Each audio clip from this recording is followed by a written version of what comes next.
करें। ये मोहम्मद आतिफ, आप इनकी शक्ल देखें आपको पता चलेगा ये वो साहब हैं जिन्होंने बेदिया के इलाके में, आपने तस्वीर देखी होगी, इन्होंने अपनी शॉटगन से ड्रोन को मारा था। साथ में रेंजर्स वाला भी था और ये भी थे, आतिफ साहब भी थे। तो आतिफ साहब को फिर मैंने रिक्वेस्ट की, बड़ी मिन्नत तरला किया क्योंकि सारे लोग इनको ढूंढ रहे हैं। मैंने कहा अच्छा चलें आपसे दो चार लफ्ज़ जो है वो सुनते हैं कि आपको क्या बताना है। तो ये प्रोग्राम आज मोदी को ज़रूर भेजिएगा, जो भी देख रहा हो उसको फॉरवर्ड करे ताकि मोदी को पता चले कि वो अफवाज पाकिस्तान से उसने क्या लड़ना। हमारे हर शहरी जो है उसके आगे एक सीसा पिलाई दीवार बना हुआ है।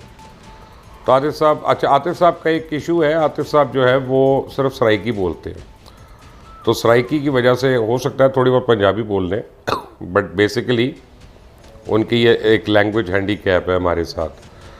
आतिफ साहब बड़ी मेहरबानी, अस्सलाम वालेकुम, की हाल है? अल्लाह पाक का शुक्र है, ठीक ठाक। और यार तुसी ड्रोन ही मारता, उन्हें इन्ना महंगा ड्रोन भेजे इधर अपना इसे काम करना ही है, क्यों बेकार ही आई ना। बेकार आया सी, लेकिन एडा ਵੱਡਾ ड्रोन तुसी ਉਹਨੂੰ ਤੁਹਾਨੂੰ डर नहीं लगे ਉਹਨੂੰ मारन लगे? नहीं, मोदी साहब ने पैगाम है, हाँ ये बहुत स्लो है, तेज भेजे। मोदी साहब आपको ये जलील कर दिया इसने, मैंने आपको कहा था इससे पंगा ना ले। ये आजम मियाँ वली का आदमी है, ये देखें ना इसने आपको जलील कर दिया। कहता है वो स्लो ड्रोन था आपका, ज़रा को तेज़ वाला भेजे। वो तो भेजन के तेज़ वाला चलो या नहीं भेजन के, हूँ उन्होंने समझ आ गई होनी है और तो हर ड्रोन जलील होया। लेकिन जिस वेले होया तुसी उत्थे बाई चांस लंघ रहे सो कि तुहानू पता सी कि आवाज़ आ रही सी की है? नहीं, उत्थे ही ऐसे सारे उत्तों ही आया वादा ड्रोन। ਉਹਦੇ ਕੀ ਕੰਮ ਕਰਦੇ ਹੋ ਤੁਸੀਂ? उत्थे सिक्योरिटी गार्ड है। ਸਿਕਿਉਰਿਟੀ ਗਾਰਡ ਹੋ? हाँ जी। ਤੇ ਰੇਂਜਰਸ ਵਾਲਾ ਵੀ ਤੁਹਾਡੇ ਨਾਲ ਸੀ ਉੱਥੇ ਜਿਹੜਾ ਫਾਇਰਿੰਗ ਕਰ ਰਿਹਾ ਸੀ ਤੁਹਾਡੇ ਨਾਲ? ਤੇ ਕੀ ਕਹਿੰਦੇ ਕਿ ਤੁਸੀਂ ਇਹ ਨਹੀਂ ਸੋਚਿਆ ਕਿ ਯਾਰ ਇਹ ਫਟ ਸਕਦਾ ਹੈ, ਇਹਦੇ 'ਚ ਕੋਈ ਬੰਮ ਹੋ ਸਕਦਾ ਹੈ, ਕੋਈ ਮਾਰ ਸਕਦਾ ਹੈ? नहीं सर, पाकिस्तान की खातर और पाक फौज की खातर कुछ ही कर सकते हैं, सारी जान ही हाथ हो रही। Very good. तो ਪਾਕਿਸਤਾਨ और ਪਾਕ ਫੌਜ ਵਾਸਤੇ ਇੰਨਾ ਜਜ਼ਬਾ ਹੈ ਤੁਹਾਡਾ। ਤੇ ਉਹਦੇ ਬਾਅਦ ਮੈਨੂੰ ਪਤਾ ਚੱਲਿਆ ਤੁਸੀਂ ਲੋਕੀ ਚੁੱਕ ਕੇ ਲੈ ਗਏ ਉਹਨੂੰ ड्रोन ਨੂੰ? हाँ जी। ਕਿੱਥੇ ਲੈ ਗਏ ਹੋ? ओ जी हो लड़के जान ये रथू चौक के ले गया। ਯਾਰ ਐਡਾ ਵੱਡਾ ड्रोन ਹੈ, ਚੁੱਕਿਆ ਕਿਸ ਤਰ੍ਹਾਂ ਤੁਸੀਂ? ਕਿੰਨੇ ਕਿਲੋ ਦਾ ਸੀ ਕਮ ਸੇ ਕਮ? हो गया को तकरीबन को 50-60 किलो का हो गया या 100 किलो का। ਬਕਾਇਦਾ ਕੋਈ ਛੋਟਾ ਜਿਹਾ ਵੜਾ ਹੋਇਆ ਨਾ हाँ जी। ਇਹ ड्रोन ਦੇ ਨਾ ਹੋਇਆ ਐਡਾ ਐਡਾ ਭਾਰੀ ਆਪਣਾ? लोड और जितना आए जी, चिंचिया नहीं ना दिया, ਹਾਂ इस जितना हो गया। ਅੱਛਾ ਚਿੰਗਜੀ ਜਿੰਨਾ ਸੀ? हाँ जी। ਉਹਨਾਂ ਵੱਡਾ ਸਾਈਜ਼ ਸੀ? हाँ जी, बड़ा जी। ਤੇ ਉਹਦੇ ਅੱਗੇ ਕੋਈ ਕੈਮਰਾ ਵੈਮਰਾ ਵੀ ਲੱਗਿਆ ਹੋਇਆ ਸੀ? कैमरे यान बैटरियां शैंटरियां हैं ना। ਬੈਟਰੀ ਕਿੰਨੀ ਵੱਡੀ ਸੀ?